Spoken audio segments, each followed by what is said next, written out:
कर्नाटक के जिले चिकबल्लापुर में एक खातून को जज के कमरे में काला जादू करने के इल्जाम में गिरफ्तार कर लिया। 65 साल Manjula first additional senior civil जज और JMFC कोर्ट के जज के कमरे में दाखिल होकर जज की कुर्सी पर मंत्र पढ़ते हुए सफेद सरसों के दानों को बिखेरा। ये मामला 2 दिन पहले अदालत में लगे CCTV कैमरों में रिकॉर्ड हुआ है, जिसमें खातून को ये अमल करते हुए देखा गया।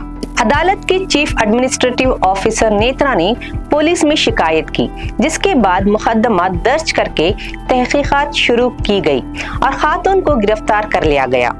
पुलिस ने मंजुला के खिलाफ Karnataka prevention and eradication of inhuman evil practice and black magic act 2017 यानी कर्नाटक प्रिवेंशन गैर इंसानी तोहिम परस्ती और काला जादू एक्ट 2017 के तहत मुकदमा दर्ज किया है।